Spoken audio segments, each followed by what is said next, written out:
Ini kan kayaknya seolah-olah Anies itu dilepas gitu. Anies bukan kader Nasdem. Anies bukan kader Nasdem, bukan kader PKB, bukan juga kader PKS.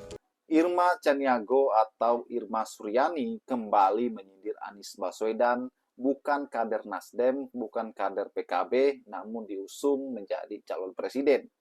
Yap, Anies langsung memberikan tamparan keras, teman-teman. Kita langsung cek videonya. Ini kan kayaknya seolah-olah Anies itu dilepas gitu. Anies bukan kader Nasdem. Anies bukan kader Nasdem, bukan kader PKB, bukan juga kader PKS. Kok dilepas? Ya enggak dong. Jadi tidak ada tanggung jawab bagi Nasdem terkait masalah masa depan karir politik Anies gitu. Lah, kan Nasdem sudah bilang kalau Anies mau nyalon lagi sebagai gubernur DKI, kami siap mendukung. Kan gitu. Sahroni jadi wakilnya. Masuk barang itu kan? Benar nggak sih? Masuk barang itu gitu. Apa salahnya? Sehingga membuat kita berpikir, kenapa pada takut Anies? Apa yang dimiliki seorang Anies sehingga kok semuanya harus bersusah payah memblokir, mungkin menjegal atau mengupayakan banyak cara agar Anies tidak bisa tampil? Gitu ya, takut ya. Kalau boleh, Anies ini bukan kucing dalam karung yang tidak diketahui apa yang dia kerjakan. Ada rekam jejak yang orang bisa lihat kok, rekam jejak itu. Jadi apa yang dikerjakan di Jakarta, apa yang dikerjakan ketika bertugas di kementerian, apa yang dikerjakan ketika bertugas di kampus, itu semua ada, bisa dilihat. Jadi saya sering mengatakan kalau ada yang khawatir, saya sendiri harus menyampaikan pertanyaan balik. Sebaiknya tanyakan pada yang takut. Karena harusnya yang takut yang menjelaskan kenapa takut. Karena apa yang saya bawa rasanya bukan hal-hal yang perlu ditakuti gitu. Bagaimana menurut Pak Ikrar? Ya, sebetulnya Anies nih sosok yang menarik ya buat saya. Pada pemilu 2009, saya ditemui oleh seorang profesor hubungan internasional dari Amerika Serikat. Dan dia bertanya pada saya, Anies punya kans Kak untuk menjadi calon presiden Republik Indonesia? Saya kaget juga dong. Ya saya bilang, saya kenal Anies. Coba buat saya pada saat itu, entah udah ada aturan atau belum, saya bilang he's still too young gitu kan, to become presiden, saya bilang gitu kan. Believe it or not ya, itu Anies ini adalah suatu tokoh yang menarik. Kenapa demikian? Karena dia bergerak di dalam suatu lingkup politik melalui jalan edukasi dulu. Nah pertanyaan saya, mengapa kok Anda waktu itu begitu populer? Kalau populer di mata ilmuwan kita harus tanya juga ke mereka ya. Tapi kira-kira gini Pak Mas Ikrar, saya waktu pada era awal bekerja di bidang keilmuan memang banyak mengikuti conference di berbagai tempat. Ya di Australia, ya di Singapura, ya di Eropa, termasuk juga di Amerika. Nah pada saat itu saya banyak berinteraksi dengan semua. Tapi yang menurut saya menarik dari apa yang disampaikan Mas Ikrar, memang saya memandang usaha memajukan bangsa ini harus mulai dari pendidikan. Jadi walaupun background saya sebetulnya secara keilmuan nih, saya ini bidangnya ekonomi. S2-nya pun masih moneter Mas. Dan S3-nya bidang political economy. Tidak ada bidang pendidikan di situ. Tapi justru karena saya belajar di bidang itu, saya menyaksikan bahwa kemajuan sebuah bangsa sangat ditentukan oleh kualitas manusianya. Bahkan 2009 itu, Mas Ikrar, saya ini menjadi moderator debat calon presiden pertama yang diselenggarakan KPU. Dan ketika saya menjadi moderator debat itu tidak pernah terbayangkan bahwa suatu saat saya akan berdiri di tempat yang seberangnya gitu. Di kemudian hari. Jadi kembali kepada pertanyaan Mbak Ira, tentu pandangan itu bermacam-macam. Ada banyak yang menyatakan pertanyaan yang serupa. Saya jalani setiap fase dan seringkali fase itu berulang atas apa yang saya alami dan mudah-mudahan jadi hikmah bagi saya. Baik. Oke. Orang-orang seperti ibu ini yang egois.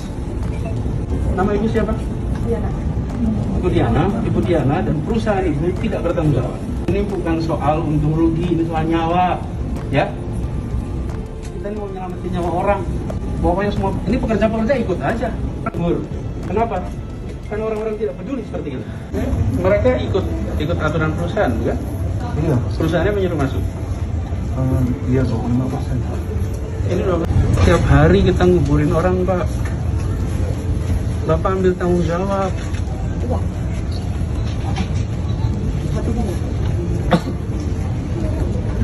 Semua buntung Pak, nggak ada yang untung Pak. Kalau ini jalan terus seperti ini.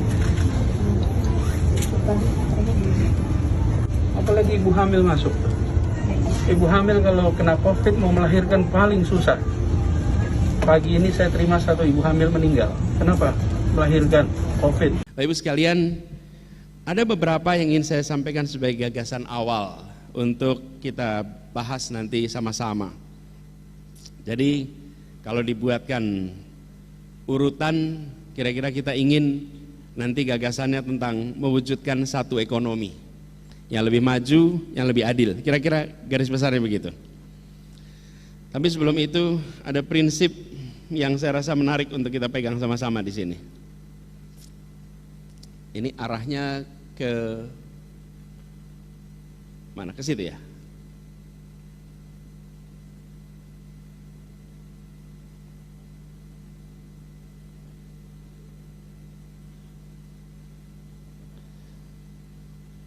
Siri Nepace, betul pengucapannya?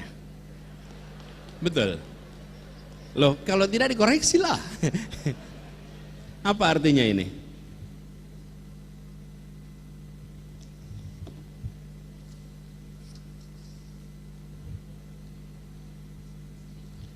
Artinya di masyarakat kita pegang makna kehormatan itu dijunjung tinggi. Dan saya rasa kehormatan bangsa Indonesia harus dijaga, dijunjung tinggi, tidak menjadi inferior di hadapan bangsa-bangsa yang lain dan tidak nomor 2 di bangsa-bangsa yang lain. Dan harus berani, sebagaimana para pelaut Bugis Makassar dulu berani untuk menghadapi tantangan ke depan. Slide berikutnya coba. Bapak sekalian, saya menggunakan ini untuk memberikan ilustrasi perjalanan bangsa kita.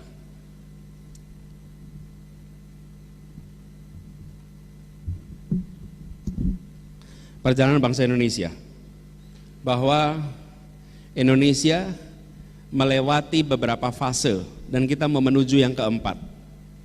Kalau Ibu perhatikan, di tahun 28 kita menyatakan satu bangsa dengan menyepakati satu bahasa bersama, bahasa Indonesia. Dan dengan adanya bahasa bersama itu, saya mau izin Mbak berada di depan sini. Dan dengan satu bahasa itu, maka kita di sini bisa berkomunikasi tanpa perlu penterjemah. Jangan dianggap enteng, karena ada ratusan bahasa. Dan bila kita tidak memiliki bahasa persatuan, maka belum tentu kita memiliki perasaan keindonesiaan sehebat hari ini. Dan ini adalah contoh yang dunia harus belajar dari Indonesia. Di sini kita mampu untuk menyepakati. Uni Eropa, ada mahasiswa HI nggak di sini? Uni Eropa, ada berapa negara Uni Eropa?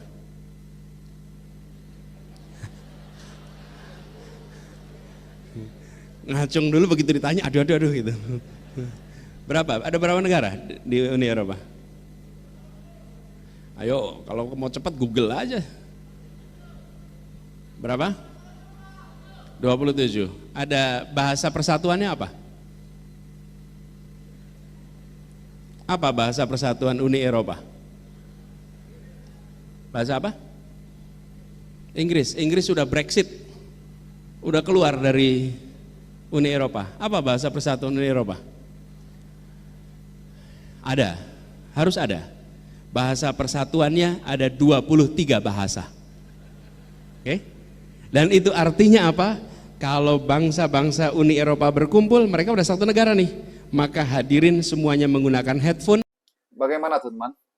Kita tahu bahwa Irma ini adalah kader Nasdem. Beliau sangat vokal sekali kalau mendukung yang namanya Jokowi hingga Prabowo ya, karena mereka memang pendukung, teman-teman. Namun Anies Baswedan itu menjadi sasarannya ya. Kenapa? Karena Anies ini sebenarnya adalah capres yang didukung mereka pada saat di Pilpres kemarin. Tapi entah kenapa Anies selalu menjadi bulan-bulanan ya para kaum pembencinya, teman-teman. Anies Baswedan ini walaupun dicecar kiri kanan, depan belakang, ya, atas bawah, beliau tetap santun, tetap tenang, tokoh yang berwibawa, tokoh yang bersih, yang jujur. Kita lihat saja bagaimana kehebatan Anies Baswedan kala menjadi gubernur Jakarta. Beliau diterpa dengan isu korupsi Formula E, ya. Beliau diterpa isu tentang bagaimana pulau reklamasi, ya, dan sebagainya. Namun Pak Anies tidak terbukti salah, teman-teman. Kalau kita melihat, ya, bagaimana Pak Anies Baswedan bolak-balik dipanggil oleh KPK kala itu. Dan apa yang terjadi? Sampai detik ini pun Anies Baswedan itu tidak ditetapkan sebagai tersangka, ya. Itu artinya bahwa Anies adalah orang yang bersih, Anies adalah orang yang jujur, Anies adalah orang yang berintegritas. Sehingga tidak ada satu hukum pun bisa menjeratnya, teman-teman. Kalau kita melihat bagaimana kekuatan Anies di parlemen, di politik, ya, tidak terlalu kuat karena beliau tidak punya partai, tidak punya backingan. Ya, itulah kehebatannya Anies Baswedan. Nah, dengan cara apa para pembencinya ini menyerang Anies, ya? Dengan isu-isu yang receh, teman-teman, ya. Bagaimana menurut kalian?